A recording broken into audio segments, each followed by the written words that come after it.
नमस्कार, आप देख रहे हैं प्रभात खबर में आपके साथ राजलक्ष्मी। आज हेमंत सोरेन को हाई कोर्ट से राहत मिल गई है और इस राहत के साथ ही जेएमएम और कांग्रेस खेमे में खुशी का माहौल है। लेकिन हम इस वक्त मौजूद हैं बीजेपी प्रदेश कार्यालय में। हमारे साथ प्रदेश प्रवक्ता प्रतुल सहदेव मौजूद है। क्या कहेंगे, बेल मिली है? अब देखिए, बेल अदालती कार्रवाई का हिस्सा होता है। कभी बेल मिलता है, कभी रिजेक्ट हो जाता है। लेकिन हमें आश्चर्य ये लग रहा है कि ये तो अदालती कार्रवाई का हिस्सा था। बेल मिला है साहब, दोष मुक्त नहीं हुए हैं। लेकिन जेएमएम में जिस तरीके का अबीर गुलाल चल रहा है और जिस तरह से खुशी मना रहे हैं लोग, ऐसा लगता है जैसे हेमंत सोरेन को अदालत ने दोष मुक्त कर दिया। साहब, बेल केस के मेरिट पर नहीं जाया जाता है। केस में उन्होंने आदिवासी की ज़मीन को कब्जा किया या ना किया, वो सारे मैटर्स बेल में डील नहीं होते, वो ट्रायल का हिस्सा होता है। बेल सिर्फ देखा जाता है कि आप निकल कर कितना टैम्परिंग कर सकते हैं एविडेंस को। और बेल की कॉपी अपलोड नहीं हुई अभी तक मैडम, तो ये देखना बाकी है कि बेल किस ग्राउंड पे हाई कोर्ट ने दिया, क्या कंडीशंस लगाए। लेकिन हंगामा जो बरपा है ना हेमंत सोरेन जी के बेल के बाद, ये मुझे लगता है थोड़ी जल्दबाजी कर रहे हैं हुजूर, क्योंकि अभी तक ये क्लियर नहीं है कि आखिर किन ग्राउंड्स पे उनको बेल मिला है। और बेल तो जुडिशियल प्रोसेस का हिस्सा है, इस पर इतने खुश होने की क्या बात है। अच्छा, बीजेपी परेशान है इस बेल से? हाँ, हम तो नहीं परेशान हैं, लेकिन चंपई सोरेन जी ज़रूर होंगे। क्योंकि जब हेमंत सोरेन जी जेल में थे तो तब तमाम कयासें लग रही थी कि कल्पना सोरेन को मुख्यमंत्री बनाया जा सकता है। उनके बड़े नेता ऐसा बयान दे रहे थे कि वो फ्यूचर की नेत्री है। हताश होकर इन्होंने मीडिया कॉन्क्लेव में कहा था चंपई सोरेन जी की आवश्यकता पड़ेगी तो हम गांडे विधानसभा चुनाव के बाद हम विधायक दल की बैठक बुलाएंगे।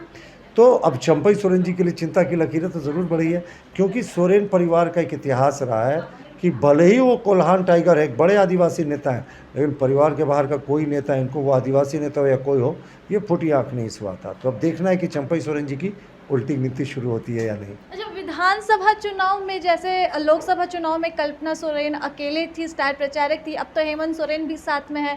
कितनी चुनौती रहेगी बीजेपी के लिए? विधानसभा चुनाव दूर नहीं है अगर हेमंत सोरेन बाहर ही रहते हैं तो। देखिए, कोई चुनौती नहीं रहेगी। हम तो इस बार भी 52 सीटों पर आगे थे और सत्ताधारी गठबंधन जिसके पास 48 विधायक थे वो 27 सीटों पर सिमट गई थी।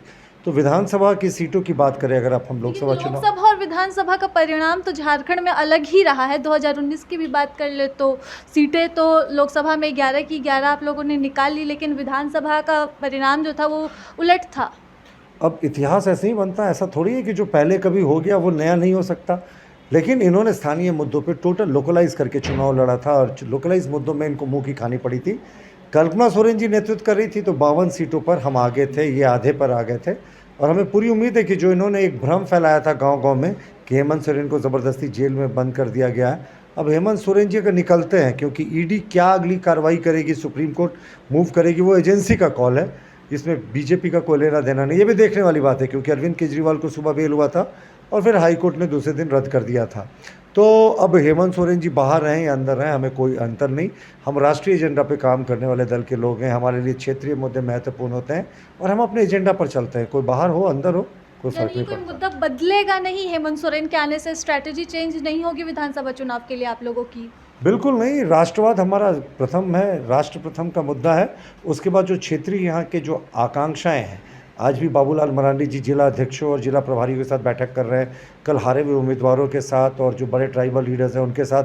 हेमंत विश्व शर्मा जी असम के मुख्यमंत्री आ रहे हैं, मंथन कर रहे हैं। तो लगातार हमारे यहाँ तो तैयारियाँ शुरू हो गई हैं। हेमंत सोरेन जी के बेल मिलने की खबर से बहुत पहले से तैयारियाँ शुरू हो गई और यकीन मानिए इस बार तो 52 विधानसभा सीटों पर हम लोकसभा चुनाव में आ गए थे। जो अंतिम परिणाम होगा विधानसभा के बाद वो ये दिखा देगा कि कोई अंतर नहीं पड़ता। चलिए, तो कोई अंतर नहीं पड़ता है। यहाँ पर बीजेपी को हेमंत सोरेन के जेल से जमानत मिलने पर और साथ ही 2-3 पॉइंट्स जो यहाँ पर उभरकर सामने आ रहे हैं वो ये है कि चंपई सोरेन की चिंता बढ़ सकती है। साथ ही यहाँ पर क्या ईडी जिस तरह से अरविंद केजरीवाल के मामले में बेल के विरुद्ध हाई कोर्ट का रुख किया था उन्होंने, तो क्या ईडी एक बार सुप्रीम कोर्ट का रुख करेगी या फिर हाई कोर्ट में अर्जी दाखिल करेगी? तो ये चीज़ें देखने वाली होगी।